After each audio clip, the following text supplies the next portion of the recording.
কে কে যাবি মদিনা ওরে মদিনাতে কাঁদেন নবী উম্মতের মায়া কে কে যাবি মদিনা ওরে মদিনাতে কাঁদেন নবী উম্মতের মায়া দিন রজনী কাঁদেন তিনি দিন রজনী কাঁদেন তিনি আপন রওজায় চলো নবীজির জান্নাতে মদিনাতে যাই চলো নবীজির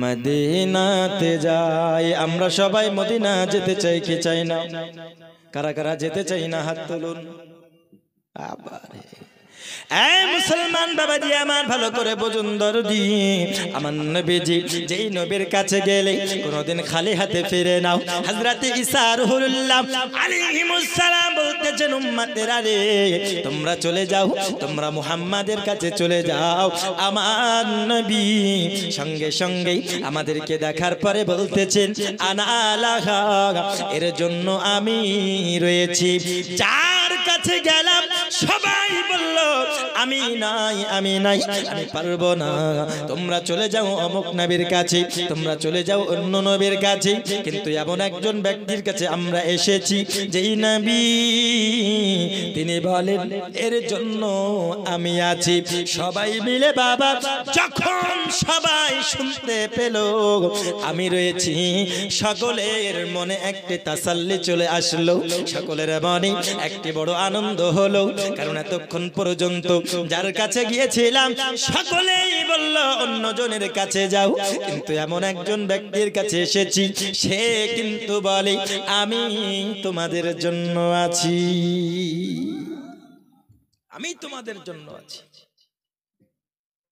আমার নবীজি সাল্লাল্লাহু আলাইহি ওয়াসাল্লাম সাহাবায়ে কেরামদেরকে বলতেছেন ওগো সাহাবা আমি তিনটে জায়গায় উপস্থিত থাকব এক নাম্বার জায়গা আমার উম্মতরা যখন বাবাজি ওই সূর্য মাথার আধা দুপুরে আসবে যখন জমিন তামা হয়ে যাবে এত কষ্ট হবে তখন জিহ্বা শুকিয়ে কাঠ হয়ে যাবে তখন বাবা এত পিপাসা লাগবে যেন পানির জন্য তারা তারা করে বেড়াবে আমি নবী আমি তো রাহমাতাল লিল আলামিন আমি তো সমস্ত নবীর জন্য দরদি গো আমার সাহাবা সমস্ত নবীর জন্য আমি দরদি নবী আর আমার উম্মতেরা কাল হাসরের মাঠে কষ্টে থাকবে আমি নবী কেমন করে সহ্য করব আমার উম্মতেরা কাল হাসরের ময়দানে পিপাসায় জিহ্বা শুকিয়ে যাবে আমি নবী কেমন করে সহ্য করব না না না আমি নবীজি সহ্য করতে পারবো না সাহাবারা রে কাল হাসরের মাঠে যেই গুনাহগার উম্মতেরা পানির জন্য তারা তারা করে বেড়াবে আমি নবী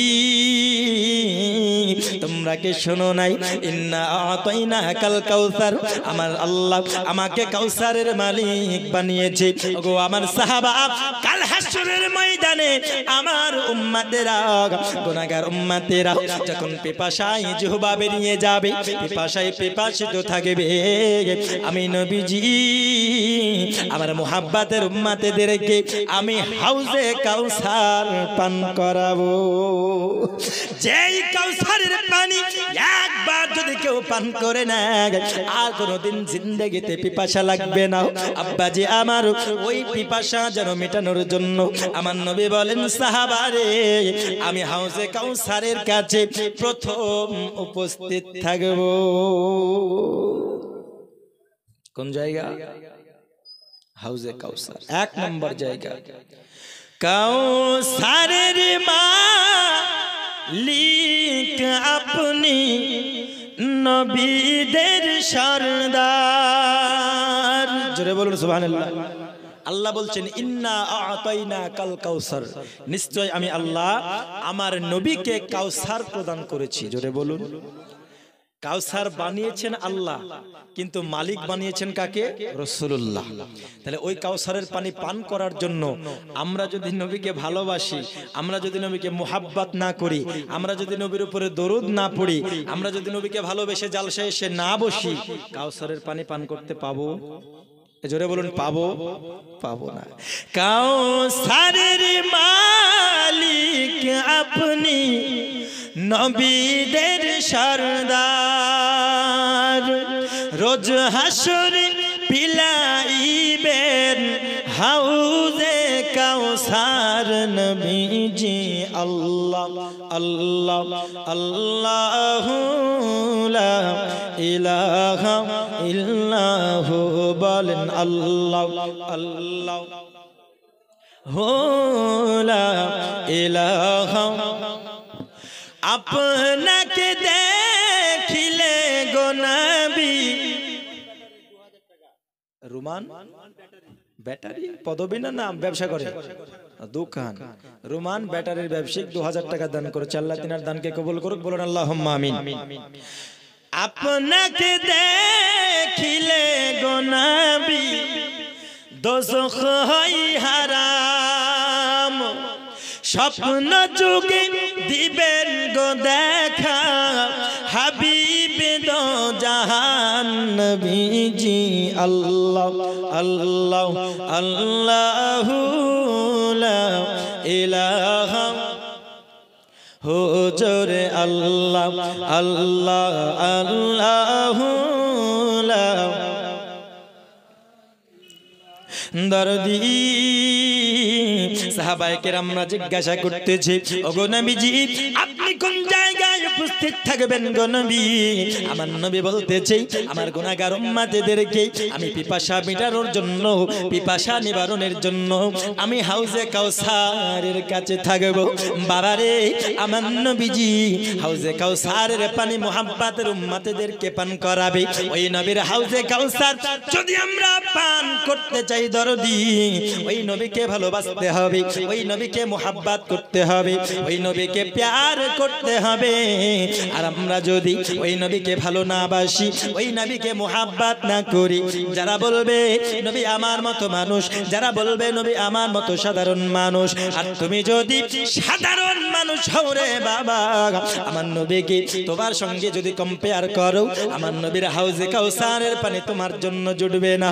বাবারা, কাল হাসরের ময়দানে যারা পান করবে হাউজে কাউসারের পানি, তাদেরকে দেখে যারা নবীর দুশমন, যারা নবীকে মুহাব্বত করেনি, বেঈমান, তারাও পানি পান করার জন্য যাবে।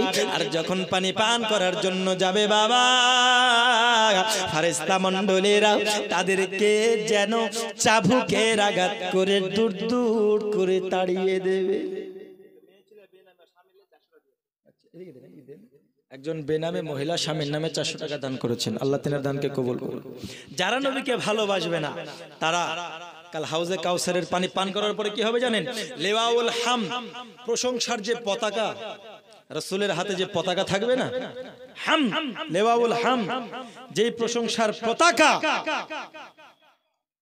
সেই পতাকার তলে সবাই আরাম করবে।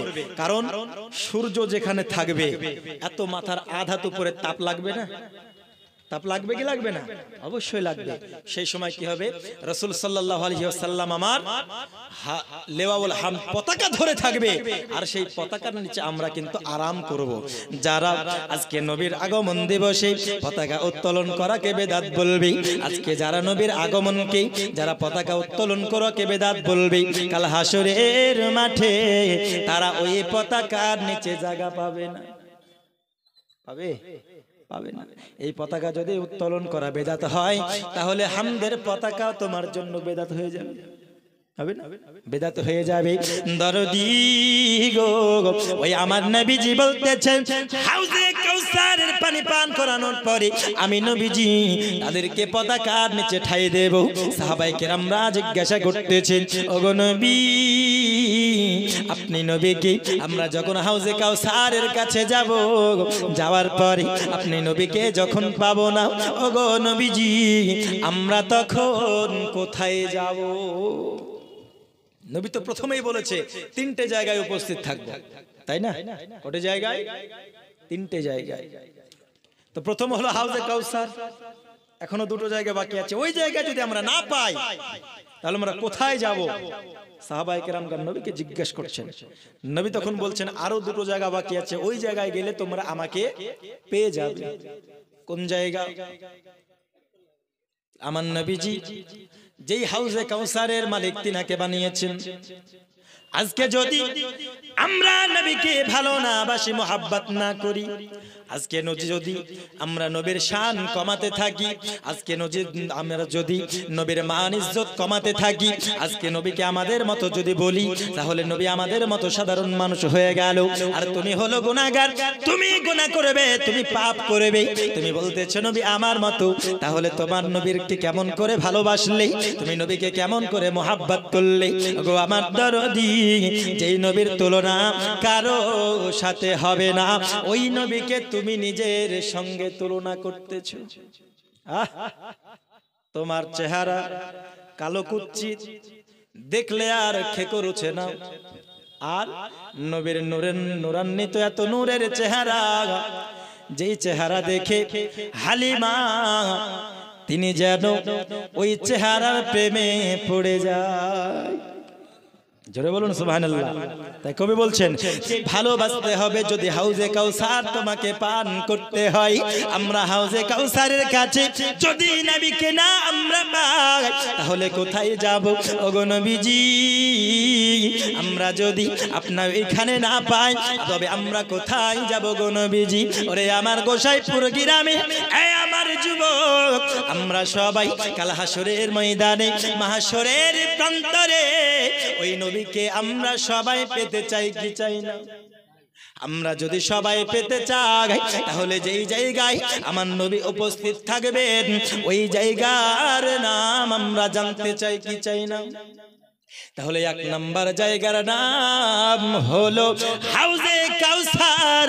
আর আমার নবী বললেন দুই নাম্বার জায়গার নাম, ওরে আমার দরদি, আমরা যদি প্রথম জায়গায় নবীকে না পাই, দুই নাম্বার জায়গার নাম আমরা জানতে চাই কি চাই না? জানার ইচ্ছা আছে? ইচ্ছা আছে? দেখি কার মাধ্যমে আমরা দ্বিতীয় জায়গার নাম জেনে নিতে পারি। দ্বিতীয় জায়গার নাম আমি বলবো, তবে আমার দরদি চলুন না সামনের দিকে এগিয়ে যাই। আমার নবীজি সাল্লাল্লাহু আলাইহি ওয়াসাল্লাম বলেছেন, ওগো আমার সাহাবা, আমি মাত্র তিন জায়গায় উপস্থিত থাকবো। এক নাম্বার হলো হাউজে কাউসার, আর দুই নাম্বার জায়গার নাম হলো মিজান। জোরে বলুন না সুবহানাল্লাহ। কোন জায়গা? মিজান, যেই জায়গায় নেকি এবং গুনাহ ওজন করা হয়, হয় না? নেকি এবং গুনার পাল্লা ওজন করা হয়। আরে আমার দরদি বেনামে 200 টাকা দান করেছে, আল্লাহ দিনার দানকে কবুল করুক। ওরে আমার বাবাজি, মহান আল্লাহ পাকের নবীজি মিজানে উপস্থিত থাকবেন। সাহাবায়ে কেরাম জিজ্ঞাসা করতেছে, নবী গো, আপনি মিজানে কেন উপস্থিত থাকবেন? মিজানে আপনি কি করবেন গো নবী?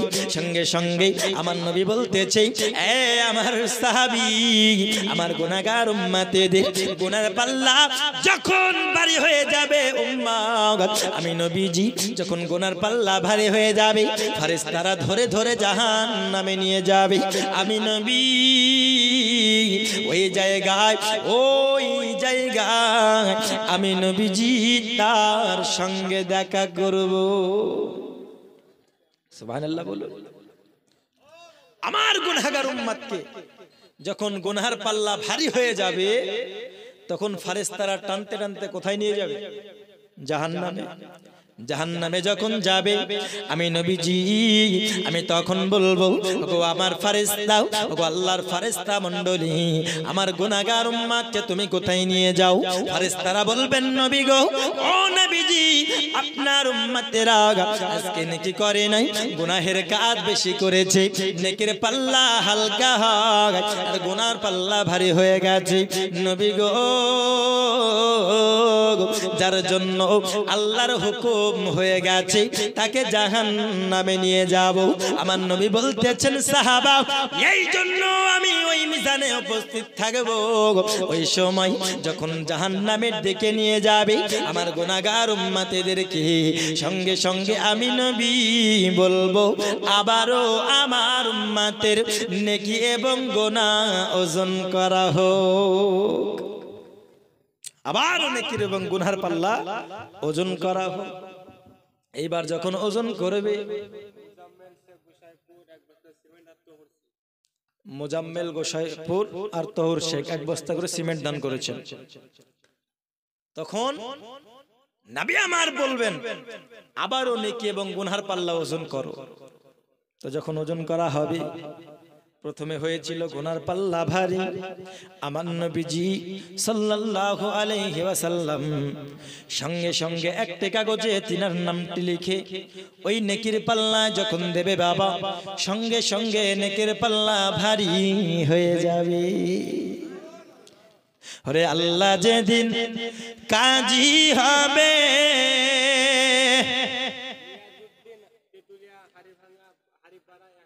নিয়াজউদ্দিন তেতুলিয়া হাড়ি ভাঙাচা লিখুন। হ্যাঁ, লিখার পরে একবার যখন 2-10টি হবে তখন আমার কাছে নিয়ে আসবেন। ওরে আল্লাহ যেদিন কাজী হবে,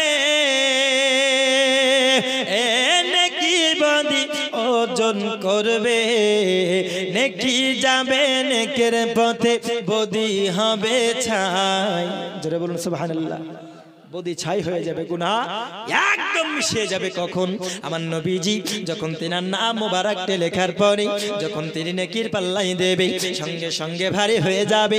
এ বাবাজি, আমার সাহাবারা জিজ্ঞাসা করতেছেন, নবী গো, ওই মিজানে আপনি যেমন আপনার নামটি লিখে দেবেন, ওই বান্দাকে কেন আপনি আপনার নামটি লিখে পরিত্রাণ দিলেন? আমার নবীজি বলতেছে, সাহাবী, আমি যখন নামটি লিখে দেব তখন সঙ্গে সঙ্গে যেই বান্দা গুনার পাল্লা ভারী হচ্ছিল তার নেকির পাল্লাটা ভারী হয়ে যাবে। দরদি, এইবার বাবা নেকির পাল্লা যখন ভারী হয়ে যাবে, জাহান্নামী থেকে জান্নাতি হয়ে গেল। সঙ্গে সঙ্গে বাবা আপনি আমি জিজ্ঞাসা করব, ওগো আল্লাহর বান্দা, হে মহামানব, আপনাকে তো আমি দুনিয়ার বুকে কোনোদিন দেখিনি, আপনাকে তো আমি চিনি না, তবে আপনি কে আমায় বলুন, যার কারণে আমি জাহান্নামী থেকে জান্নাতি হয়ে যাচ্ছি। আব্বাজি আবার সঙ্গে সঙ্গে আমার নবী বলবেন, উম্মতি রে, পৃথিবীর জমিনে তুমি গোসাইপুর জালসাতে যখন মাওলানা মুজাক্কির এসে যখন তোমার জন্য আমি নবীজি আমার নামে দরুদ পড়তে বলেছিল, তোমরা যখন পড়েছো হরদম সুবহ সে নিকালো পাক নামে মুহাম্মদ, ওই নবী মুহাম্মদ আখেরি নবী হলাম আমি। ওগো আমার নবীজি, পৃথিবীর জমিনে আমি কোনো ভালো কাজ করিনি, তবে কেন আমি জান্নাতে যাচ্ছি? কেন কাজে, কোন কাজে আমি আমার আমল নামা বাড়ে গেল? কোন আমার আমলে আমি আমার নেকির পাল্লা ভারী করে নিলাম? আমার নবী বলবেন, উম্মাত,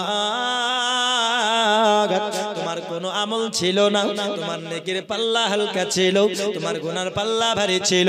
কিন্তু উম্মতের ওই গোসাইপুরের জালসাতে মাওলানা মুজাক্কির যখন জালসাতে আসার পরে আমি নবী আমার পরে মুহাব্বতে ভক্তি ভরে অন্তর লাগিয়ে ঝুমঝুম আওয়াজে ভালোবেসে আমি নবীর উপরে দরুদ পড়তে বলেছে। আমি নবীর উপরে তুমি উম্মাত একবার মুহাব্বতে দরুদ পড়েছিলে। ওরে আমার উম্মাত, ওই দরুদ ফেরেশতা মণ্ডলী আমার কাছ পর্যন্ত এনে দিয়েছে, আর আমি নবীজি ওই দরুদ শুনে খুশি হয়ে গেছি। তুমি এমন মুহাব্বতে আমি নবীর উপরে তুমি দরুদ পড়েছো, আমি তোমার উপরে রাজি খুশি হয়েছি। আর ওই দরুদের বদৌলতে, ওই দরুদের ফজিলত আমি তোমার আমল নামায় দিয়ে দিলাম। তুমি ছিলে গুনাহ ভারী হওয়ার কারণে জাহান্নামী, আর আমি নবীকে রাজি খুশি করার জন্য, আমি নবীর উপরে ভক্তি ভরে দরুদ পড়ার জন্য তুমি হয়ে গেলে জান্নাতি। ওরে আমার বাবাজি নবীর উপরে যারা দরুদ পড়বে বাবা কাল মিজানে তারা বদলা পাবে, তারা মিজানে এই দরুদের ফজিলত পাবে। কারণ আমার নবী বলেছেন কেউ যদি আমার নামে দরুদ পড়ে, আমার নামে ভক্তি ভরে মোহাব্বতে দরুদ পড়ে, আমার ফেরেশতা মণ্ডলী আমার কাছে সেই দরুদ পৌঁছিয়ে দেয়। আরে আমার বাবাজি যারা বলে নবীর উপরে দরুদ পড়ে কোনো কাজ নেই, কারণ গোসাইপুর থেকে তুমি নবীর উপরে দরুদ পড়বে আর নবী মদিনা থেকে শুনতে পাবে না, এটা না না না বাবারা, তোমার কি লজ্জা লাগে না? আমার নবীর উপরে তুমি এমন কথা বলো, তুমি একটু হয়তো জানো না আমার নবী সাল্লাল্লাহু আলাইহি ওয়াসাল্লাম বলতেছেন শুক্রবারের দিনে তোমরা বেশি বেশি করে দরুদ পাঠ করো, কারণ আমি নবীজি শুক্রবারের দরুদ আমি নবী নিজের কানে শ্রবণ করি, আমি নবী নিজের কানে শ্রবণ করি, শুনি। তাহলে আমার নবী মদিনা থেকে দুনিয়াতে আজকে আমরা এখানে দরুদ পড়তেছি, আমার নবী কি বলছেন? আমি সেই দরুদ শুনতে পাই। মিশকাত শরীফের হাদিস, ফেরেশতা মণ্ডলীরা দরুদ পৌঁছিয়ে দেয়। এই হাদিসটা পাওয়ার পরে এই শয়তানেরা বলছে না নবীকে তো ফেরেশতারা দরুদ পৌঁছিয়ে দেয়, তো নবী শুনতে পায় না।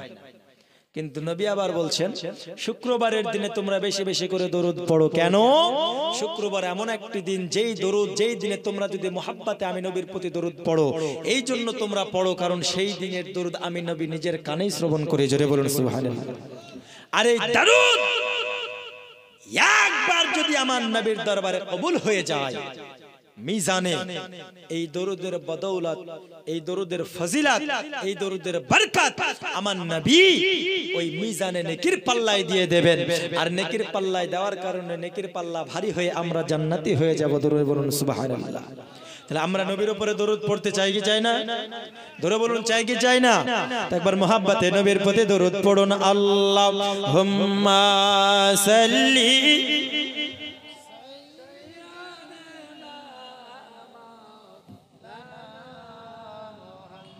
ওয়া আলা আলিহি মাওলানা সাল্লি আলা মুহাম্মাদিন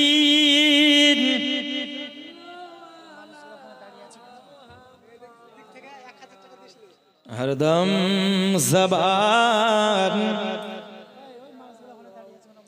পাক নামে, হরদম জবান শফিনা। হায় হায় পুলসে রাতের পার যিনি দাঁড়িয়ে থাকবেন, দরুদ পড়া উম্মতের পার করিবেন। যারা দরুদ পড়বে নবী তাদেরকে শাফাত করবে কি করবে না? অবশ্যই করবে। এই দেখুন মা বোনের দিক থেকে 1000 টাকা এসেছে, তবে আমাদের ওইদিকে কিন্তু মা বোনেরা খুব দান করে, বুঝলেন? এইদিকে মা বোনের দিক থেকে কিন্তু বেশি দান আসছে না। কি জানি এরা মনে হয় কবরে যাবে নাকি, যাবে না মনে হয় নাকি। যেই গোরস্থানে আমরা যাব, বিশেষ করে গোরস্থান হচ্ছে নিজস্ব সম্পদ আমাদের, তাই না? গোরস্থানই হলো আমাদের ব্যক্তিগত সম্পদ। এই গোরস্থানকে নিজস্ব টাকা দিয়ে বাড়িয়ে তোলা দরকার। কেন? কারণ যেই জায়গায় আপনি শেষ সময় যাবেন, সেই জায়গাটায় যাওয়ার জন্য এইভাবে জালসা করে আপনাদেরকে আদায় করতে হচ্ছে। আপনাদেরকে ভাবা দরকার। নিশ্চয় আপনারা দান, হয়তো দানের হার খুব কম আপনাদের গোরস্থানে, যার জন্য গোরস্থানের উন্নতি কল্পে আজকে জালসা হচ্ছে। তবু হচ্ছে তো হচ্ছে আলহামদুলিল্লাহ, জালসাতে দানের হারি না। তাই মা বোন আপনাদেরকে বলবো, হয়তো বছরে একটা জালসা হবে, একটা দিন আপনাদের কাছে চাইবো, 11 মাস আপনাদের কাছে সময় থাকছে, আপনারা নামটা লিখিয়ে দেবেন। হয়তো কেউ 1 বস্তা সিমেন্ট, রড বালি পাথর সবই লাগবে, রড বালি পাথর সিমেন্ট যে যা পারবেন একটু নামটা লিখিয়ে যাবেন। মা কি হবে দুনিয়াতে, এত আয়েশ আরাম করছেন, এত ব্যয় করছেন, লক্ষ লক্ষ টাকা আজকে বাড়ি ঘর সবকিছুতে ফুরিয়ে দিচ্ছেন, তার মধ্যে যতটুকু আপনি দেবেন দান সাদকা। আমার রাসূল সাল্লাল্লাহু আলাইহি ওয়াসাল্লাম বলেছেন, যখন মানুষ মারা যায় তার সমস্ত আমল বন্ধ হয়ে যায়, কিন্তু তিনটে আমল সব সময় জারি থাকে, তার মধ্যে একটা হলো সাদকায়ে জারিয়া। যে দান আপনি করছেন, আপনি মারা যাবেন, এই গোরস্থান যতদিন থাকবে, এই গোরস্থানে যতদিন জিয়ারত করবে মানুষ যাবে, আপনার কবরে সেই সওয়াব পৌঁছাতে থাকবে। জোরে বলুন সুবহানাল্লাহ। এটা হলো সাদকায়ে জারিয়া, যে দান সব সময় প্রবাহিত হতে থাকে। হাই হাই দরদি আমার নবী বলতেছেন, আমি দ্বিতীয় নাম্বার জায়গা আমি জানে উপস্থিত থাকব, কারণ আমার গুনাহগার উম্মতেরা, আমার গুনাহগার উম্মতেরা যখন গুনার পাল্লা ভারী হওয়ার কারণে জাহান্নামে যাবে, আমি নবীজি সহ্য করতে পারবো না। কারণ যেই নবী রাহমাতাল লিল আলামিন, যেই নবী আমার দরদি নবী, ওই নবী বলতেছেন, গুনাহগার উম্মত যতক্ষণ জাহান্নামে থাকবে, আমি নবী জান্নাতে যাব না। ওরে আমার যুবক, সাহাবায়ে কেরাম জিজ্ঞাসা করতেছে, নবী গো, এক নাম্বার জায়গা হাউজে কাউসার, দুই নাম্বার জায়গা হলো মিজান, ওগো নবীজি তিন নাম্বার জায়গা, আপনাকে যদি হাউজে কাউসারে না পাই, আপনাকে যদি মিজানে না পাই গো নবী, আমরা কোন জায়গায় আমরা খুঁজব? নবী গো, আপনি আমাদের বলে দিন, কারণ আপনার গুনাহগার উম্মতেরা যেন আপনাই খুঁজে পেতে সহজ হয়। ওগো নবীজি, তিন নাম্বার জায়গার নাম আপনি বলুন। আমার নবী বলতেছেন, তিন নাম্বার জায়গার নাম হলো পুলসিরা। জোরে হবে না সুবহানাল্লাহ? পুলসিরা। ওগো নবী, আপনি ওই জায়গায় কেন উপস্থিত থাকবেন? ওই জায়গায় আপনি কি করবেন? আমার নবী বলতেছে, উম্মাহ, কাল হাসরের ময়দানে তিন নম্বর জায়গা হলো পুলসিরা। আমি নবীজি, আমি জানি আমার গুনাহগার উম্মতেরা, যারা পাহাড় সমান গুনাহ করেছে, যারা পাহাড় সমান পাপ করেছে, যাদের গলা পর্যন্ত পাপে যারা ডুবে গেছে, যখন পুলসিরাত পার করবে, এই পুলসিরাত হবে বাবা চুলের থেকেও চিকন আর তলোয়ারের থেকেও ধারাল। এই পুলসিরাত যখন পার হবে, আমার গুনাহগার উম্মাহ ওই পুলসিরাত পার করতে পারবে না, কেউ কেটে কেটে পড়ে যাবে। সাহাবা, গুনাহগার উম্মতেরা ওই পুলসিরাত পার করতে পারবে না। ওই পুলসিরাত কেটে কেটে কেউ পড়ে যাবে, কেউ অর্ধেক পড়বে উঠবে। আর যারা নবীকে ভালোবেসেছে, যারা মুহাব্বত করেছে, যাদের ঈমান পাকা পোক্তা রয়েছে, যাদের ঈমান কঠোর রয়েছে বাবা, তারা যেন বিদ্যুতের ন্যায় পার হয়ে যাবে। আমার নবী, এই বাবাজি আবার বড় বড় গুনাহগার উম্মতের জন্য দরদি। আমার নবীজি বড় বড় গুনাহগার উম্মতদেরকে কেমন করে শাফাআত করবে? আমার নবী বলতেছেন, উম্মত, এই জন্য আমি দ্বিতীয় জায়গায় উপস্থিত থাকব।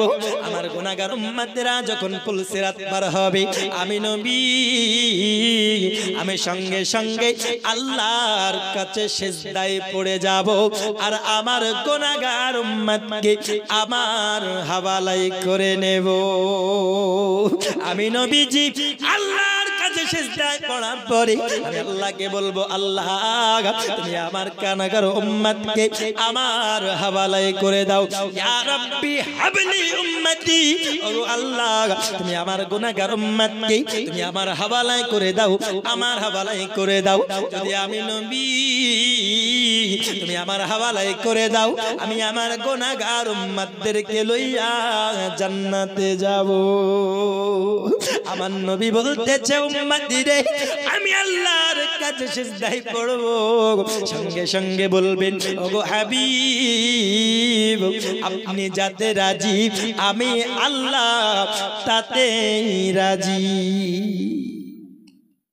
যান, আপনার 3 ভাগের 1 ভাগ উম্মতকে আপনার হাওয়ালায় করে দিলাম, আপনি সুপারিশ করে জান্নাতে নিয়ে যান। জোরে বলুন সুবহানাল্লাহ। আরো জোরে হবে না সুবহানাল্লাহ? এক ভাগ উম্মতকে নিয়ে।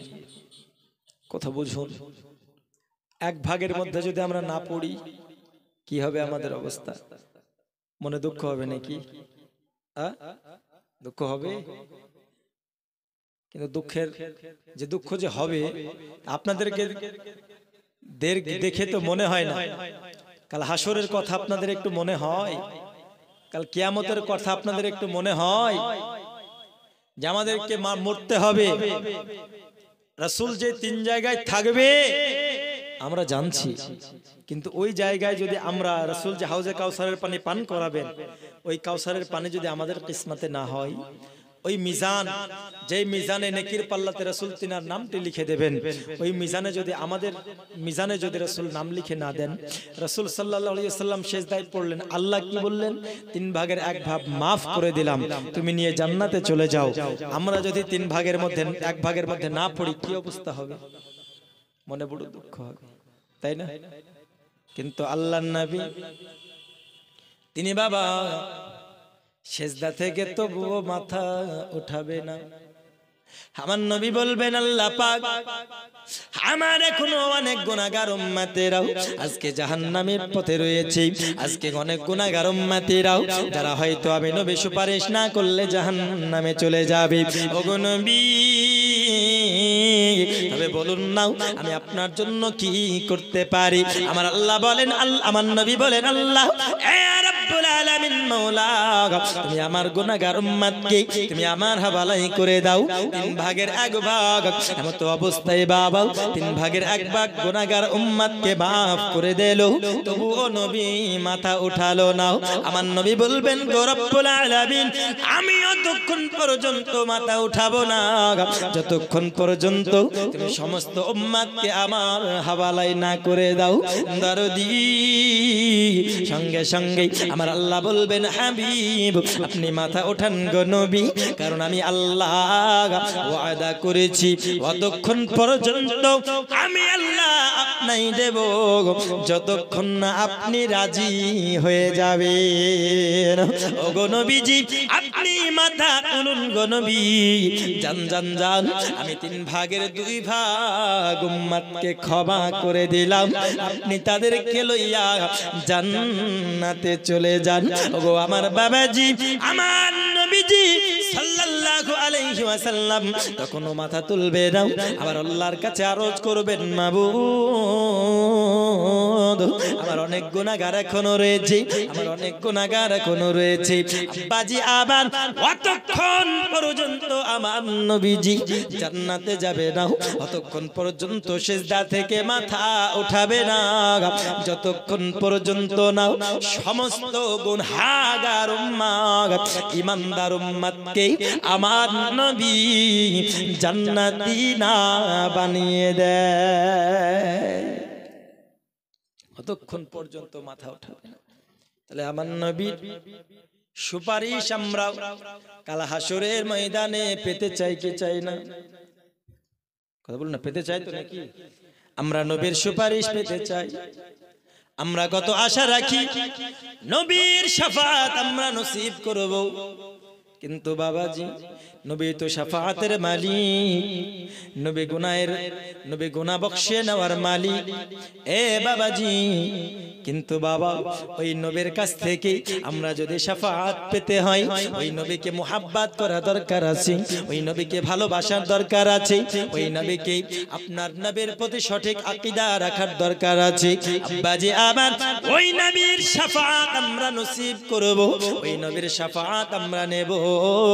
আমরা সবাই মনে মনে চিন্তা করেছি, কিন্তু দেখুন বাবাজি, কিন্তু আবার ওই নবীর সম্মান নিচু করার জন্য আমরা বলতেছি নবী আমার মতো, বলছি না নবী আমার মতো।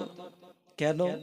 কারণ আল্লাহ কোরআনে বলেছেন, কুল ইন্নামা আনা বাশারুম মিসলুকুম, ওগো নবী আপনি বলুন আমি তোমাদের মতো বাশার, আমি তোমাদের মতো মানুষ। তুমি বলে দাও গো নবী। এই আয়াতটা পেয়ে আজকে কিছু মুসলমান বলতেছে নবী আমার মতো সাধারণ মানুষ। বলে কেন? কারণ আল্লাহ বলেছেন তাহলে আমরা যেমন খাই নবী তেমন খাই, আমরা যেমন পায়খানা করি নবী তেমন পায়খানা করে। আমরা যেমন মরে মাটির সঙ্গে মিশে যাই, নবী তেমন মরে মাটির সঙ্গে মিশে যাই। বলুন নাউজুবিল্লাহ। বলে না এইরকম বলে। এ আমার যুবক, ওই নবীর উপরে সঠিক আকীদা যদি আপনি পোষণ করতে না পারেন, সঠিক আকীদা সঠিক নবীর উপরে বিশ্বাস যদি স্থাপন করতে না পারেন, কাল হাসরের ময়দানে মাহশরের প্রান্তরে আমার নবীর শাফাআত নসিব হবে না।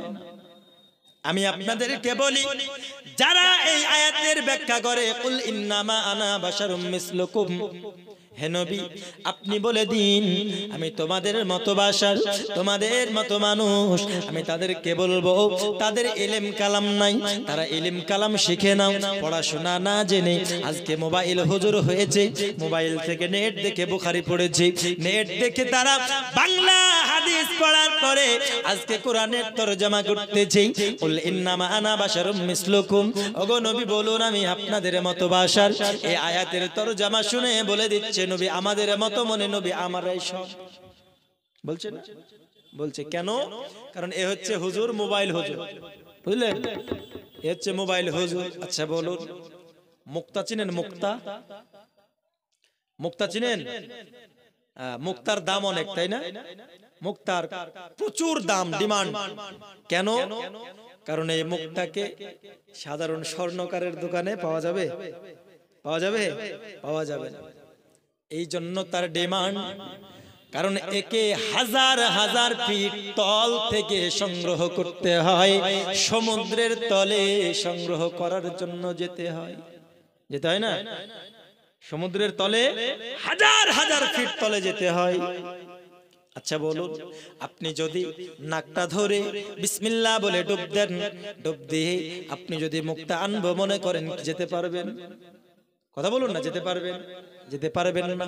2-5 মিনিট পরে ধামার মতো ফুলে আবার ভাসতে লাগবেন, তাই না? ভাসতে লাগবেন, পেট ফুলে যাবে। আবার ওই রকম আরেকজন ব্যক্তি আপনার মতো সাধারণ একজন বাবা, সাধারণ একজন ব্যক্তি, ও গিয়ে হাজার হাজার ফিট উপর থেকে তল থেকে আবার 10 ঘন্টা 18 ঘন্টা 22 ঘন্টা ধরে ধরে ওই আপনার সমুদ্রের তল থেকে মুক্তা নিয়ে চলে আসছে। আসছে না? চলে আসছে। কেন? একজন ব্যক্তি পারলো না, কিন্তু এই ব্যক্তি পেয়ে গেল। তার কারণ হলো এটা, কারণ প্রথম যে ব্যক্তি যাচ্ছিল এ আপনার কোনো বিনা ব্যবস্থায়, মানে কোনো অক্সিজেন ছাড়া বিনা কোনো ব্যবস্থায় আনতে যাব মনে করলো, সঙ্গে সঙ্গে প্রাণ হারালো। এই আমার বাবাজি আবার দেখুন একজন ব্যক্তি নিয়ে চলে আসছে। তার কারণ হলো এই ব্যক্তি সরকারি ব্যবস্থা নিয়ে মাস্ক পরে অক্সিজেন লইয়া এই ব্যক্তি হাজার হাজার ফিট তলে যায়, যায় না? হাজার হাজার ফিট তলে যায়, যাদেরকে বলছে ডুবুরি, বলছে না? ডুবুরি। এই মুক্তা অনেক দামি, আর এই মুক্তা থেকেও মহান আল্লাহর বাণী অনেক দামি। জোরে বলুন না সুবহানাল্লাহ। মুক্তার দাম বেশি না আল্লাহর বাণীর দাম বেশি? মুক্তার দাম বেশি না কোরআনের দাম বেশি? জোরে বলুন, আরো জোরে। কোরআনের দাম বেশি। সমুদ্র থেকে বের হয় মুক্তা, আর কোরআন থেকে বের হয় মাসালা। কি বের হয়? মাসলা, ফতোয়া, এও কিছু বের হয় কোরআন থেকে। ওই সমুদ্রে যদি বিনা কোনো অক্সিজেন লইয়া, বিনা কোনো ব্যবস্থা লইয়া যদি মুক্তা আনতে যায়, তবে ওইখানে প্রাণ হারাবে। আর কোরআন থেকে বিনা কোনো জ্ঞানে, বিনা কোনো ইলম কালামে যদি মাসলা মাসাইল বের করতে যায়, যদি কোনো আয়াতকে বুঝতে যায় বিনা কোনো জ্ঞানে, এইখানে প্রাণ হারাবে না, এইখানে ঈমান হারাবে। হারাবে না? সমুদ্রে ব্যবস্থা না নিয়ে মুক্তা আনতে গিয়ে ওইখানে প্রাণ হারালো, আর কোরআনের থেকে মসলা বের করতে গিয়ে, ইলম না নিয়ে মসলা বের করতে গিয়ে এখান থেকে ঈমানটা হারালো। হারালো না? হারালো কেন? কারণ এই ব্যক্তি কোরআনে যেমন তরজমা আছে, উল ইন্নামা আনা বাশারুম মিসলুকুম, যে আল্লাহর নবী বলছেন হে নবী আপনি বলুন আমি তোমাদের মতো বাশার। তো কোরআন থেকে যখন আয়াতটি দেখে নিল, এই ব্যক্তি তো আর তাফসির জানে না, এই ব্যক্তি শানে নুজুল জানে না, এই ব্যক্তির ইলম কালাম কিছু নাই, সঙ্গে সঙ্গে বলে দিল আমাদের মতো বাশার যখন আল্লাহ বলতে বলছে তাহলে নবী আমাদেরই মতো। আর এই কথা বলেই তার ঈমানটাকে নষ্ট করে দিল। কথা বুঝতে পারলেন? তারা ঈমানটা নষ্ট করে দিল। নবী কি আমার মতো না, নবী কেমন আমি আপনাদের সামনে বলি দরদি গো, একটু ভালো করে বুঝুন বাবা। আমার নবীজি সাল্লাল্লাহু আলাইহি ওয়াসাল্লামকে যারা আমার মতো বলে তাদের উদ্দেশ্যে আমি বলতে চাই, তোমরা তোমাদের ঈমানটাকে পরিবর্তন করো, তোমরা তোমাদের আকীদাকে পরিবর্তন করো। আমার আল্লাহ বলেছেন আমার নবীকে বলতে বলেছেন তুমি বলে দাও আমি তোমাদের মতো বাশার। হে বাবাজি, তার পূর্বে আপনাকে জানতে হবে আমার নবীর সূরাত। কি জানতে হবে? সূরাত। একবার মোহাব্বতে দুরূদ পড়ুন, আল্লাহুম্মা সাল্লি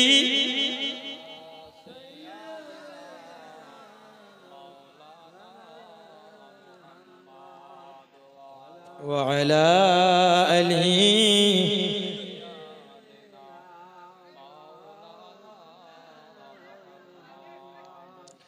सल्ली अला मुहम्मदीन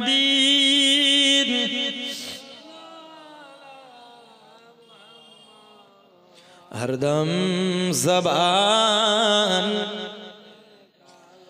पाक नामे, हरदम ज़बान शफीना। আমার নবীর সূরাত সম্পর্কে সর্বপ্রথম জানার দরকার আছে। আমার নবীর সূরাত হলো তিনটি। কয়টা? জোরে বলুন, আওয়াজ করে, কয়টা? তিনটে। আমার নবীর অবস্থা তিনটে। একটি হলো হাকিকি, আরেকটি হলো মালাকি, আরেকটি হলো বাশারি। এবার বুঝুন বাবা, নবী যখন আপনার আমার সঙ্গে চলাফেরা করতেছে, নবী যখন আপনার আমার সঙ্গে উঠা বসা করতেছেন নবী, ওই সময় নবী বাশারি সূরাত অবলম্বন করেছেন। জোরে বলুন না সুবহানাল্লাহ। কি সূরাত? বাশারি সূরাত, অর্থাৎ মানব সূরাত। কারণ আমরা হলাম মানুষ, আমাদের সঙ্গে চলার জন্য নবীকে মানব সূরাত দরকার আছে। মানব সূরাতে আমার নবী যখন চলাফেরা করতেছেন, আমার নবীজি সাল্লাল্লাহু আলাইহি ওয়াসাল্লামের কাছে যখন জিবরিল আমিন চলে আসলো বাবা, আমার নবীজি সাল্লাল্লাহু আলাইহি ওয়াসাল্লাম মেরাজে তিনি যাচ্ছেন। नाराए तकबीर, नाराए तकबीर, नाराए रिसाला, नाराए रिसाला, मसला के आला हजरत जिंदाबाद, मसला के आला हजरत जिंदाबाद, उलमाए अहले सुन्नत जनाब मौलाना इब्राहिम कालिमी साहिब जिंदाबाद, जनाब मौलाना इब्राहिम कालिमी साहिब, नाराए तकबीर, नाराए रिसालत। আল্লাহু আকবার। ইয়া রাসূলুল্লাহ। এই দেখুন বক্তা চলে এসেছে, তো আমি 2 মিনিট এটা বুঝিয়ে ইতি করে দেবেন ইনশাআল্লাহ। তো নবীর সূরাত হলো তিনটে। একটা হলো বাশারি, যখন রাসূল আপনার আমার মতো মানুষের সঙ্গে চলাফেরা করছে, এদিকে লক্ষ্য করুন, রাসূল যখন আপনার আমার মতো মানুষের সঙ্গে চলাফেরা করছে তখন রাসূল বাশারি সূরাত অবলম্বন করেছেন, মানে মানুষ সূরাত, মানব সূরাত। মেরাজের ঘটনা শুনেছেন আপনারা? কথা বলুন না, মেরাজের ঘটনা শুনেছেন কিনা? তো মেরাজে রাসূল 7 আসমান পাড়ি দিয়ে সিদরাতুল মুনতাহা পার করে লামাকাতে গিয়ে আল্লাহর সঙ্গে দিদার করেছে কি করেনি? আল্লাহর সঙ্গে দিদার করেছে। তো রাসূল আমার দুনিয়া থেকে জিবরিলের সঙ্গে যখন আসমানে গেল, দুনিয়া যখন ত্যাগ করছে, রাসূল মানব সূরাত ত্যাগ করে মালাকি সূরাত অর্থাৎ ফেরেশতাদের সূরাত তিনি অবলম্বন করেছেন। জোরে বলুন সুবহানাল্লাহ। কেন? কারণ মানব সূরাতে রাসূল যদি যেতেন তিনি পারতেন না। কেন? কারণ মানব হচ্ছে আমরা, আমরাও হলাম মানুষ। রাসূল মানব সূরাতে আপনার দুনিয়া থেকে বাইরে যান নাই, যদি যেত তাহলে আমরাও হলাম মানব, আমরাও হলাম বাশার, তাহলে আমরাও যেতে পারতাম, তাই না? কথা বলুন, আমরাও যেতে পারতাম, তাহলে আমরা যেতে পারি? রাসূল গিয়েছেন, তাহলে রাসূল যদি তোমার মতো হবে, তুমি যদি রাসূলের মতো হবে, রাসূল তো দুনিয়া থেকে পাড়ি দিয়ে 7 আসমান পাড়ি দিয়েছে, তুমি এক আসমানে যাও দেখি, তোমার বাপের ক্ষমতা আছে? ক্ষমতা আছে? কোনো ক্ষমতা নাই। তাহলে রাসূল যখন দুনিয়া ত্যাগ করলেন, বাশারি সূরা ত্যাগ করে মানব সূরত অবলম্বন করে, রাসূল বাশারি সূরা ত্যাগ করে মালাকি সূরাত অর্থাৎ ফেরেশতাদের সূরাত তিনি অবলম্বন করে 7 আসমান পাড়ি দিচ্ছেন। কথা বুঝলেন? এবার আসমান যখন পাড়ি দেয়, আমার নবীজি 1 আসমান 2 আসমান 3 আসমান 7 আসমান যখন পাড়ি দিল, সিদরাতুল মুনতাহা পর্যন্ত জিবরিল ফেরেশতার সঙ্গে ফেরেশতার রূপে ফেরেশতা সূরাতে আমার নবীজি সিদরাতুল মুনতাহা পর্যন্ত যখন গেলেন, হযরতে জিবরিল আমিন বলতেছেন, নবীজি এইখান থেকে আমি জিবরিলের বর্ডার শেষ। বলছে না, আমি জিবরিলের বর্ডার শেষ। সিদরাই গেলে জিবরাইল বলে, আমি আর আগে যাব না, ওগো রাসূল গেলে এক চুল পাখা জ্বলে রবে না, নবী একাই গেলেন সেথায়, জিবরিলের ক্ষমতা নাই, হবে না কারো দ্বারাই। জোরে বলুন।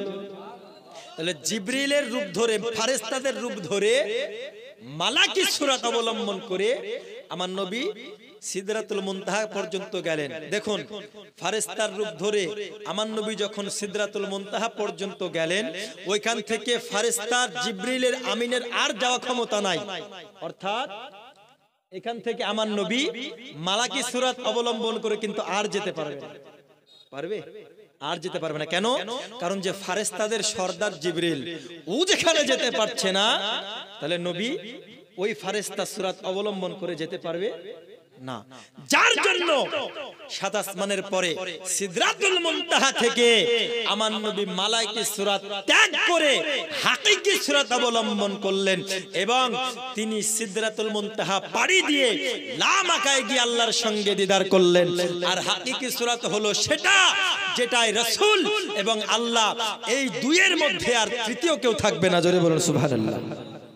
আর কেউ তৃতীয় থাকবে না। এটা হচ্ছে হাকিকি সূরাত রাসূল যখন অবলম্বন করেছিলেন।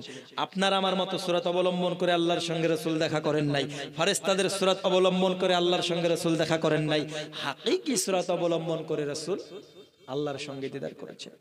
তাহলে আল্লাহর সঙ্গে যখন দেখা করছেন তখন হাকিকি, আসমানে যখন পাড়ি দিচ্ছেন মালাকি, আর জমিনে আপনার আমার মতো বাশারের সঙ্গে যখন থাকছেন নবী বাশারি সূরাত। কথা বুঝলেন?